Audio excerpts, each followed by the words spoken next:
Tout homme qui fera profession de rechercher la vérité et de la dire sera toujours odieux à celui qui exercera l'autorité. Condorcet. Bienvenue chez les GG sur Radio Espace Guinée. Ça se passe aussi à la radio tous les soirs. Vous avez rendez-vous avec cette équipe à 18h sur 99.4 dans la zone spéciale de Conakry. Vous êtes à l'international. Vous nous suivez sur notre application, mais aussi sur le site internet de la radio www.espacefmguinée.info. Merci de continuer à réagir sur nos différentes plateformes GGO 8037 ou vous allez sur Twitter, #EspaceGG. Et dans un instant, on va s'intéresser à vos réactions. À venir, cette saisie donc de plus d'1 million d'euros, on la prend en espèces sur un homme d'affaires à l'aéroport de Conakry. Mohamed Mara donc qui suit ce dossier. Nos invités qui vont nous rejoindre dans la deuxième partie de cette émission, monsieur Jacques Bonimi, nouveau président de l'UPG, l'Union pour le progrès de la Guinée. Et au téléphone, si tout va bien, on tentera de joindre maître Alfred Matos. Il est le président déchu de ce parti, de cette formation politique. Il est en séjour du côté de Paris. Il n'existe qu'une seule et unique USTG a lancé vendredi Abdoulaye Sow devant la presse suite à un arrêt du tribunal de première instance de Kaloum dans le contentieux judiciaire qui oppose deux factions de la centrale USTG. Ce n'est pas de cette oreille qu'entend l'autre faction. Que reste-t-il à cette faction? Que reste-t-il donc à cette faction? Jusqu'où compte-t-elle aller dans ce bras de fer? Madame Marie-Yvonne Koumbassa de l'USTG faction Mamou sera aussi une de nos invitées ce matin. Du Rififi à la mine du projet Diandian dans la région de Bokeh, de nombreux travailleurs de la société Cobad, compagnie des bauxites et alumines de Diandian, ruent dans les brancards depuis ce matin. Ils protestent contre leurs conditions de vie et de travail. On essaiera donc de prendre le tour de ce côté, le pouls donc de la situation du côté de Bokeh dans la deuxième partie de cette émission. Avant de continuer, on s'arrête sur vos réactions. D'abord sur #EspaceGG. Cette première réaction de Sib Yulpak UTD. Malédiction et malheur à celui qui hérite de la haine, de la vengeance, de la rancune et de la guerre et qui en fait un moyen pour survivre. La Guinée doit pouvoir se surpasser. Excellence Timbo, le Guinéen qui nous écrit aussi. Bonjour les GG, je pense bien ce qui se passe actuellement dans toutes les entreprises privées de façon générale, c'est une honte pour les différents responsables de ces entreprises, là où un travailleur ne peut même pas réclamer son propre droit. C'est donc Excellence Timbo le Guinéen qui nous envoie ce message. Bonjour les GG, bon retour à Roby. C'est vraiment triste de voir ce qui se passe à Kapororaï. Rien de normal dans notre pays. C'est donc Barry Mamadou Mustafa qui nous écrit, qui nous envoie ce message. On poursuit toujours avec nos auditeurs, cette fois-ci sur GG au 8037. Quand ce pays va réellement changer et quand la justice pour tous, c'est un auditeur qui pose ces questions. Bonjour les GG, Mohamed Mara a raison, c'est une vérité. Les différents états que nous avons eus depuis l'indépendance sont injustes et médiocres. Je me demande, malheureusement le message n'est pas signé, il n'est pas venu non plus au complet. Bonjour à vous les GG, c'est Mamadou Lamaran Ali Samba depuis Matoto. Moi aussi je suis d'accord que l'État récupère son bien, mais on doit aider les citoyens. Imran Diallo du Modèle qui nous écrit également. Bonjour les GG, pourquoi les services publics dans ce domaine comme l'eau, l'électricité et le marché, l'État doit réfléchir et mettre la haine de côté. C'est donc Imran Diallo qui nous envoie ce message. Amadou Negue de Koza qui nous écrit aussi.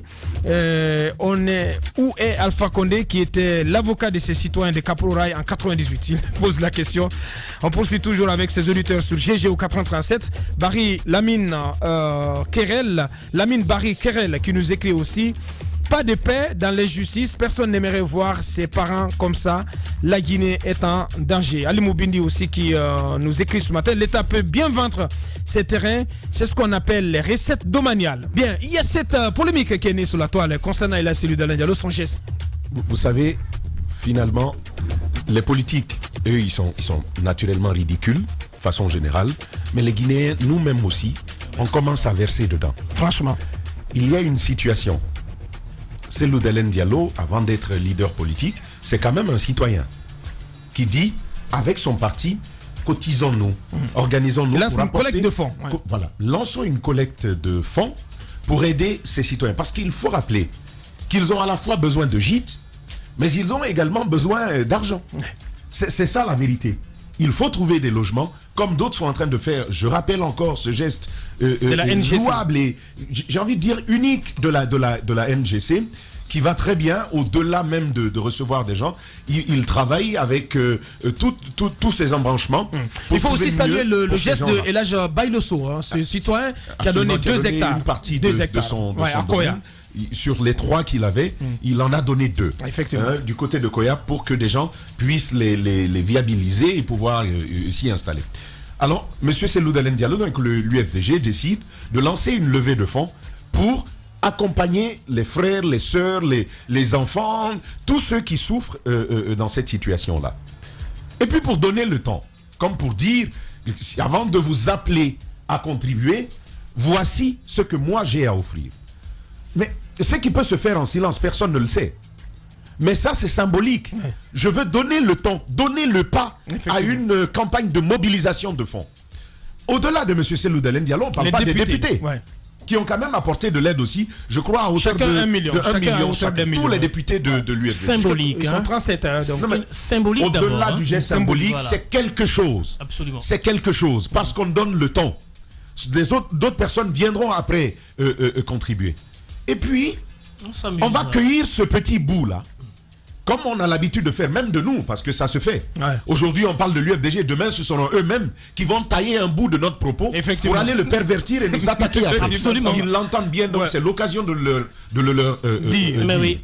Et donc, il y a quelques petits malins qui coupent le bout de l'information, ce bout de l'information, pour dire, oui, le grand Cellou, qui a été Premier ministre, ministre de tel, chef de file de l'opposition, avec tout le budget qu'on lui connaît, ne trouve que 10 millions à donner à des centaines de familles éplorées. C'était quand même vicieux, franchement. Très vicieux. Ouais. C'est même très méchant. Alors, moi j'ai envie de dire que dans des situations humanitaires, que l'on accepte d'effacer la politique. Si la politique peut nous laisser un moment, quand il s'agit de vie et d'hommes, ça peut nous aider. Mais on a versé dedans. On a tourné cela en dérision. Pendant ce temps, le président de la République vient. Il tient un discours, il dit « J'irai jusqu'au bout ». Oui, cette fermeté, on l'a vu. Depuis 2010, on attend cette fermeté. Face au cas de vol, monsieur le président.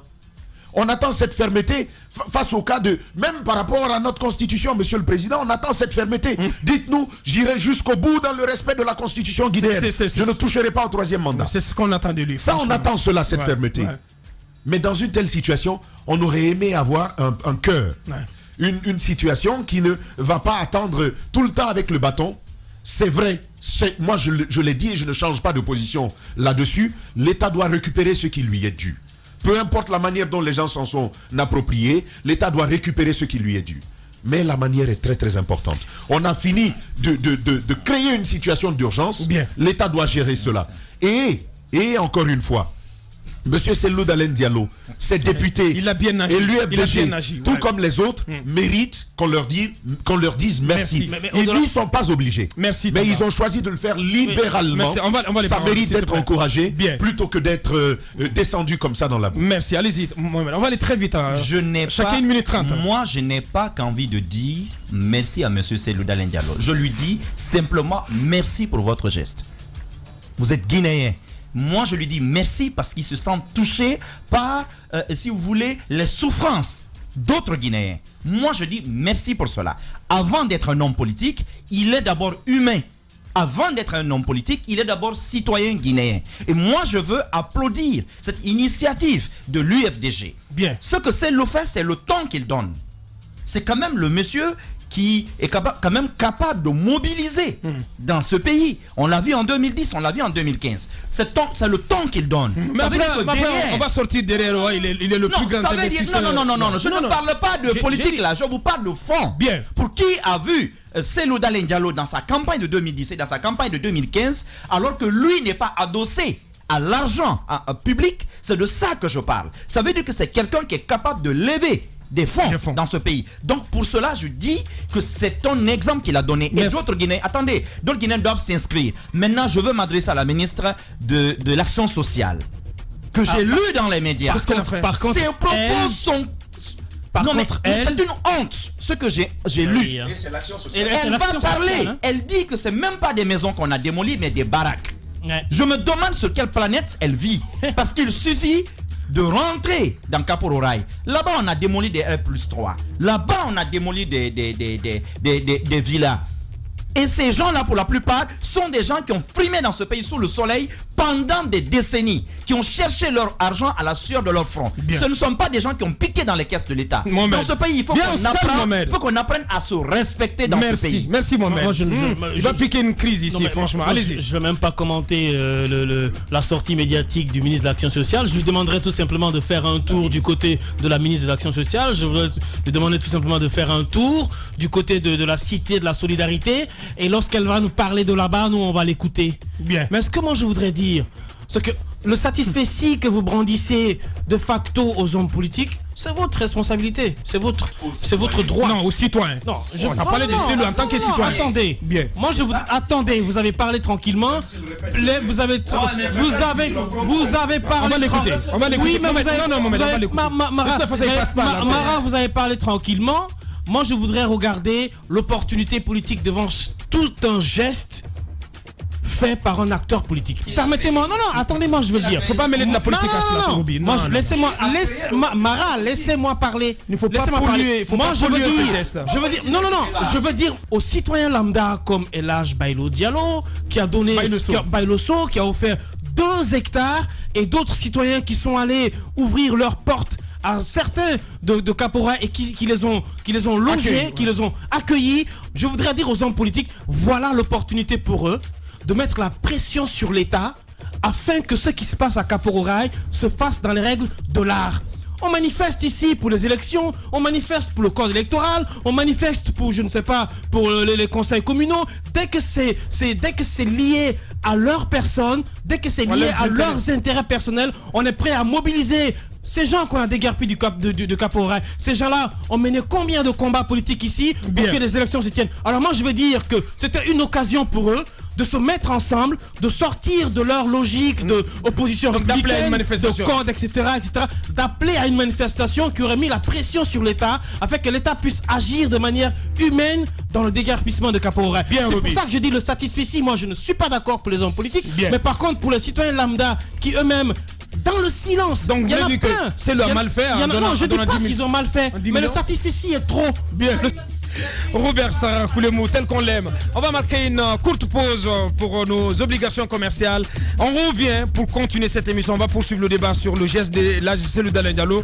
On s'intéresse aussi à cette saisie d'argent de plus d'1 million d'euros à l'aéroport de Conakry. Le colonel Moussa Tchegouro est passé par là. A-t-il bien agi ou pas? On essaie de comprendre. On va essayer de joindre Tidiane Koïta, l'homme d'affaires incriminé dans ce dossier. On va essayer donc de le joindre dans la deuxième partie. Et nos invités, monsieur Jacques Bonimi et madame Marie-Yvonne Koumbassa vont nous rejoindre dans la deuxième partie. Véritable success story de la radio Espace Guinée, les grandes gueules, détentrices des meilleurs scores radio en Guinée, de la meilleure émission talk show, a donné le créneau horaire du départ au bureau et du retour à la maison, récoltant depuis des années consécutives le titre d'émission la plus écoutée en Guinée, toutes catégories confondues. Un grand total de plus de 5 millions d'auditeurs ont été fidèles au talk show Les GG, diffusé jour après jour sur toutes les stations du réseau Adafo Média de 9h à 10h30, un exploit qui restera longtemps dans les annales de la bande FM en Guinée.